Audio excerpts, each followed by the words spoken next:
The smell of food filled the air, but my plate remained empty. The safurias had been lifted from the fire, and one by one the plates went around the room. I watched as each person received a generous portion: steaming ugali, fried tilapia, a little sukuma wiki on the side. My stomach tightened with hunger, but it wasn't just hunger. It was the sharp sting of knowing I had been skipped on purpose.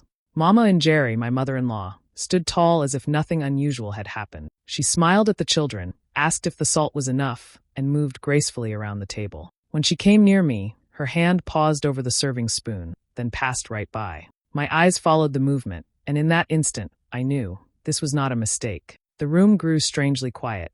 Even the children stopped whispering and chewing. Their little eyes darted toward me, then quickly away. I felt the heat rise to my cheeks, but I pressed my lips together. My heart pounded in my chest, every beat echoing the truth I did not want to face.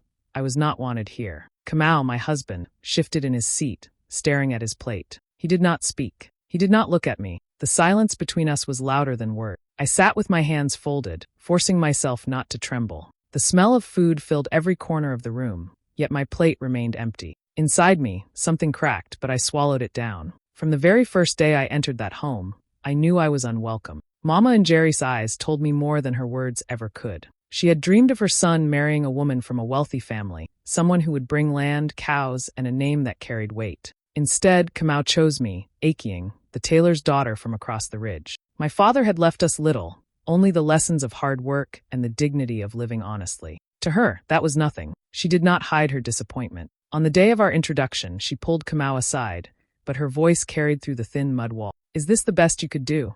A girl with nothing?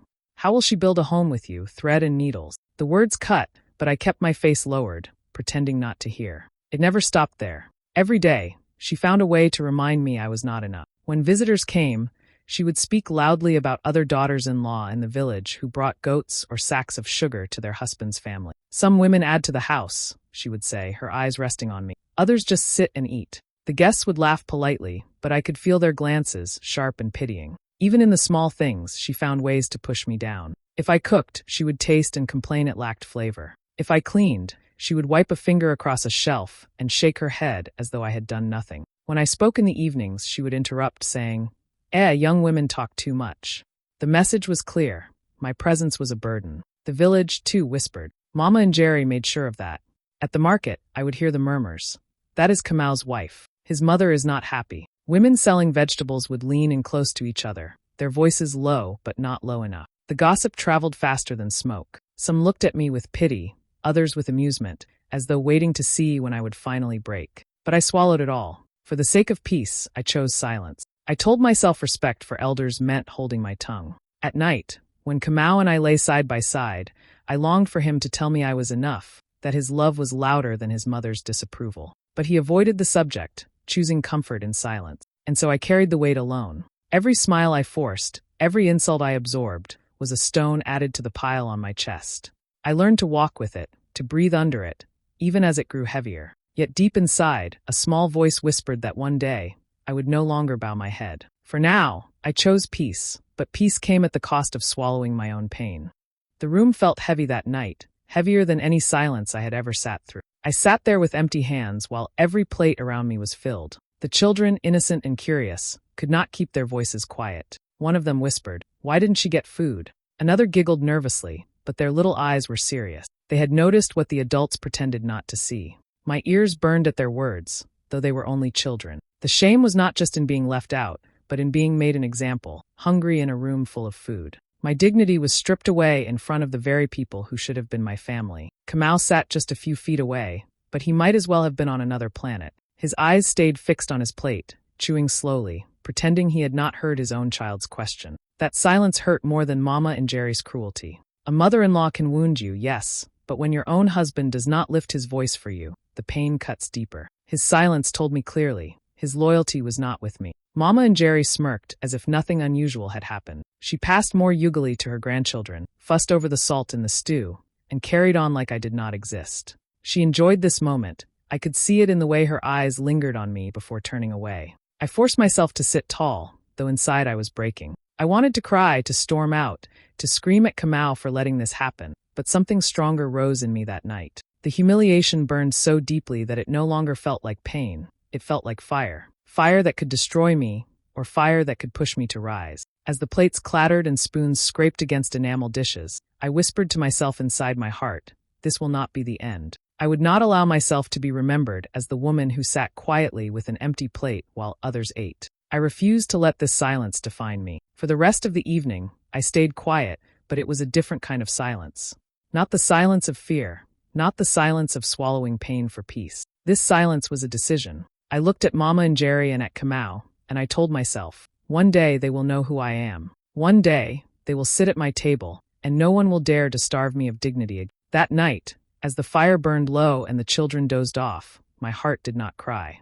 Instead, it planned. Something inside me had shifted forever. What they thought was the breaking of my spirit was actually the beginning of my strength. That night, long after the house had gone quiet, I lay awake on my thin mattress, staring at the roof. The laughter from dinner still echoed in my ears, but so did the whisper of the children. Why didn't she get food? My chest felt tight, not from hunger anymore, but from the weight of humiliation. Yet beneath that pain, a seed had been planted. I could feel it sprouting, demanding to grow. I thought of my late father. His voice came back to me as clearly as if he were sitting beside me in the dark. He used to tell me, Achieng, respect is never given. It is earned by what you build with your own hands. At the time, I thought he meant hard work in general, but now I understood. If I wanted dignity, I could not wait for anyone to hand it to me. I had to build it myself, brick by brick, stitch by stitch.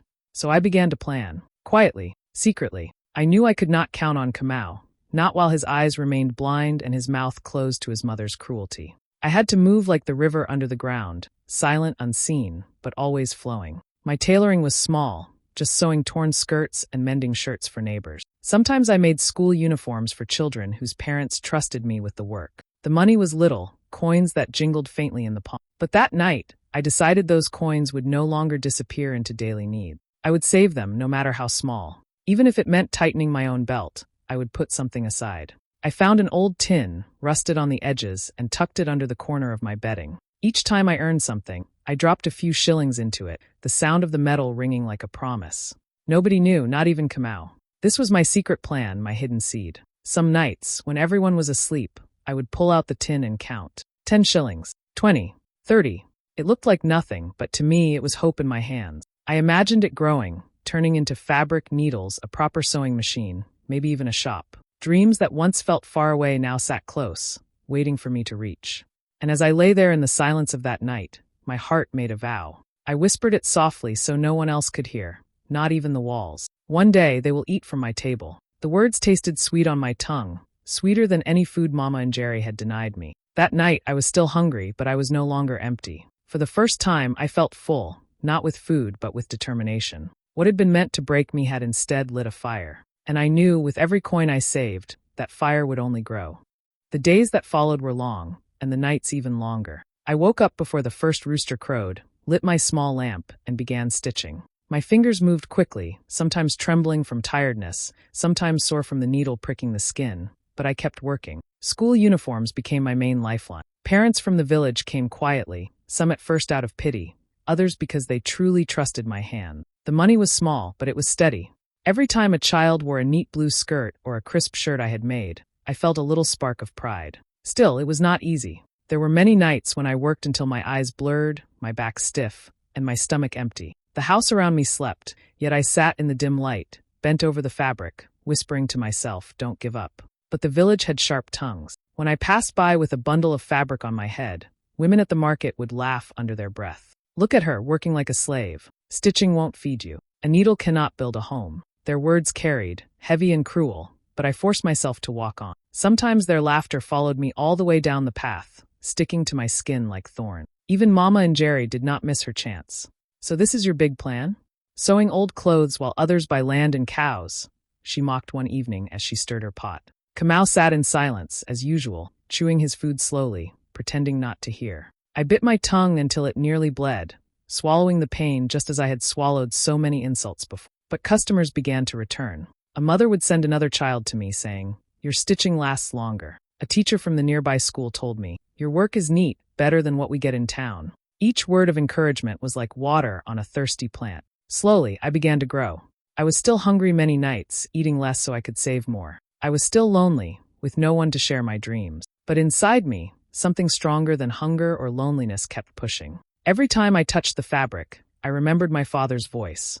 Respect is never given, it is earned by what you build. I worked as if the needle was my weapon, the thread my rope pulling me out of the pit they had thrown me into. Each stitch was a step, each coin I saved a brick for my future. The struggle was real, mockery, hunger, exhaustion, but I refused to bend. One night, as I folded another stack of uniform, I held them close to my chest and smiled through my tiredness. These small pieces of fabric, these tiny victories, were the proof that I was rising. Slowly, silently, but surely, I was rising. The breakthrough came when I least expected it. One morning, as I was mending a torn school skirt, the headmaster of the local secondary school walked into my small space. He had heard about my work from some parents.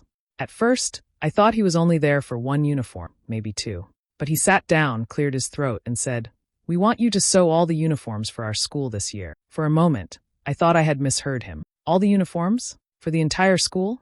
My hands shook as I tried to smile politely, but inside I was screaming with joy. This was more than just work. It was a door opening wide, the kind of opportunity one had been praying for. The days that followed were the hardest, and yet the sweetest of my life. I worked until my fingers were raw, the hum of my sewing machine filling the nights when the rest of the village slept. I hired 2 young girls to help me cut fabric, and together we turned stacks of cloth into crisp shirts, skirts, and trousers. When I finally delivered the uniforms, neatly packed and ironed, the headmaster paid me more money than I had ever held in my hands before. I stared at the notes, my heart pounding. For the first time, I wasn't just surviving, I was moving forward. That very month, I bought my first plot of land. It was small, just a piece of earth on the edge of the village, but when I stood there and pressed my feet into the soil, I felt taller than I had ever felt in my life. This was mine. No one could take it away. The news spread quickly, as it always does in small villages. Neighbors who once laughed now whispered in surprise. Some even came to congratulate me, though I could still hear the envy behind their words. But the loudest reaction came from Mama and Jerry. She shook her head and said, "Just luck. A passing cloud. Let us see how long it lasts." Her voice carried the same bitterness as always, as if my progress was a mistake, an accident. Kamau, my husband, remained the same, silent. He never stopped me, but he never supported me either. When people in the market spoke of my success, he would smile weakly and change the subject. He lived as though my victories were shadows that did not touch him. That hurt, but by then I had learned not to wait for his approval. At night, when I walked to my plot of land, I whispered to myself, "This is the beginning. Just the beginning." The wind blew gently through the grass, and I imagined a house rising there, a home I built with my own sweat. The woman they once mocked for stitching scraps was now building a future. And though Mama and Jerry tried to dismiss it, deep inside I knew she was watching, because even she could no longer deny that I was rising. The day of the feast arrived like a dream I had once whispered into the night. Only this time it was real. Smoke curled into the sky from the fires I had lit before sunrise. Women pounded millet, young men carried chairs and benches, children ran around laughing. Goats bleated in the corner, waiting to be roasted. The whole village was buzzing, for it was not every day that a woman invited everyone for such a gathering. This was my feast, my food, my table. I had prepared for weeks.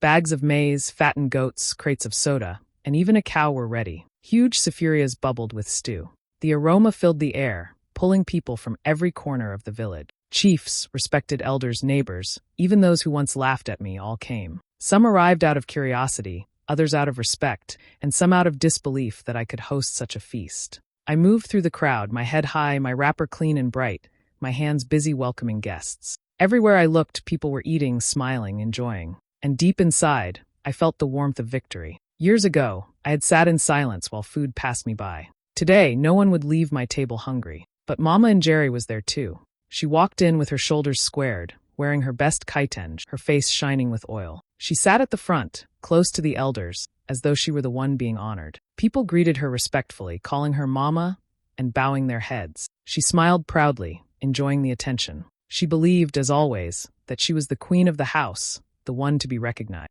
I watched her from a distance. I saw how she straightened her back, how she expected the first plate, the choicest meat, the biggest share. She believed this feast was her moment too, a reflection of her greatness. But in my heart, I knew the truth. This was not her doing. This was not Kamau's doing. This was mine. Every coin saved, every stitch sewn, every tear swallowed in silence had led to this day. And yet, as she sat there, she expected me to bow to her the way I had bowed before. The villagers laughed and ate, praising the food. Children licked their fingers, elders nodded in approval. But all the while, I could feel Mama and Jerry's eyes on me, waiting for her plate to arrive first, as it always had. I walked slowly through the crowd, carrying the weight of the moment in my chest. My heart beat fast, but my face was calm. Today was not just about food. It was about history turning. It was about showing that the hands once denied a plate could prepare a feast for an entire village. And I promised myself, before this night ended, the lesson would be clear to all. The sufurias were ready, the food steaming hot, and the hall was filled with laughter and chatter. Everyone waited eagerly as plates began to move around the room. My helpers carried bowls of ugali, tender meat, and vegetables, serving each guest with a smile. I walked among them, watching, remembering another night long ago when the smell of food had filled the air and my plate had been left empty. This time I was the one serving. One by one, the elders received their meals. Children clapped their hands when meat was dropped on their plates. Neighbors whispered to each other, amazed at the size of the feast. Then came the moment that made my chest tighten, Mama and Jerry's plate. I held the serving spoon, my hand steady though my heart raced. I moved around her, serving the person on her left, then the one on her right, skipping her plate completely. Gasps rose from the crowd. Heads turned. Whispers began. Everyone saw what I had done. History had repeated itself. For a moment the air froze. I could feel every eye in the hall pressing on me. Some guests shifted uncomfortably, others leaned forward, waiting to see what would happen. Even the children went quiet, their spoons hanging in midair. Mama and Jerry's face changed. Her smile faltered, and her eyes darted around the room. For the first time, perhaps, she felt what I had felt all those years ago, the sting of being left out while food passed around her. I let the silence hang for a few heartbeats long. Then I set the spoon down gently and looked straight at her. My voice was calm, but it carried through the hall like a drumbeat. Mama, I said, today you will taste the food of the woman you once starved. The room went completely silent. Even the crackling of the fire seemed to stop. My words floated in the air, heavy and sharp, landing in every ear. People glanced at each other, some covering their mouths in shock, others nodding slowly, as if they understood the weight of what had just been said. I lifted the spoon again, this time placing a generous portion of food onto her plate. The sound of it landing echoed in the stillness. Mama and Jerry stared down at it, her eyes wide, her lips trembling. I moved on, serving the next person, but the hall remained hushed. The lesson was clear to all. The woman once denied a plate was now the one feeding the village. And instead of revenge, she had chosen something higher, dignity. The gasps softened into murmurs, then into silence once more. That night, I knew every person present would remember this moment. And so would Mama and Jerry.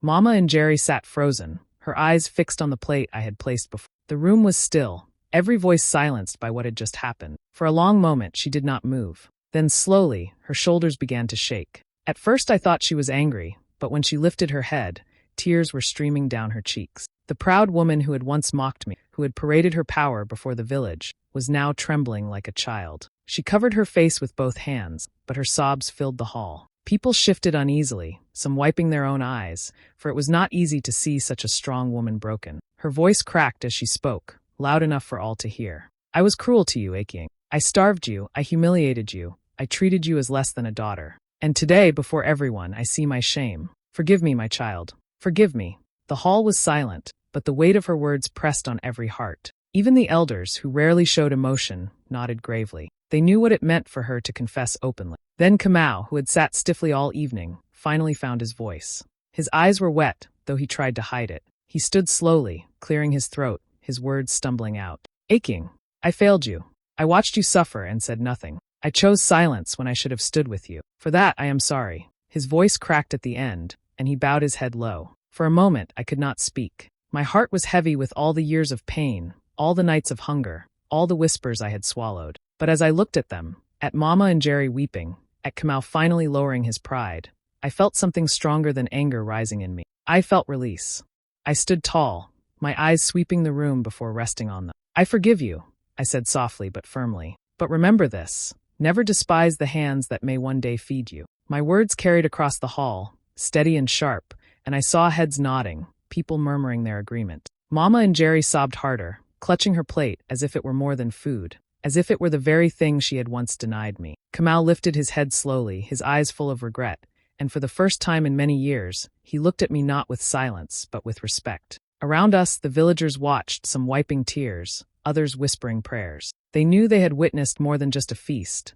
They had seen a lesson written in flesh and blood. I sat down quietly, my heart lighter than it had been in years. I had not only fed the village, I had fed my own dignity. And from that night on, everyone knew.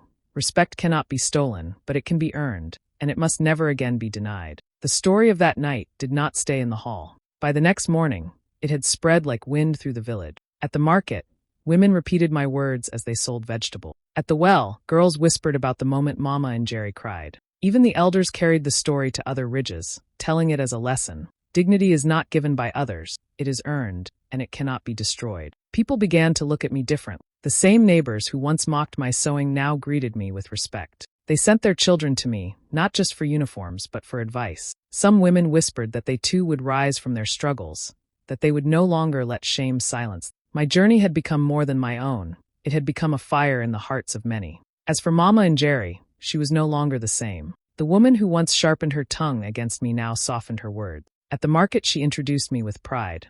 This is my daughter, Achieng, the one who feeds us all. Her eyes, once cold, now held warmth when they looked at me. Even Kamau walked with me differently, slower, steadier, as though finally realizing the strength of the woman beside him. The house that was once full of silence and tension now echoed with laughter, the sound of children playing freely, the smell of food shared without bitterness. The wound was not forgotten, but it had healed into something stronger, respect. And whenever I thought back to the night I was left hungry, I smiled. The day she denied me food, she thought she was starving me. But in truth, she was feeding my fire.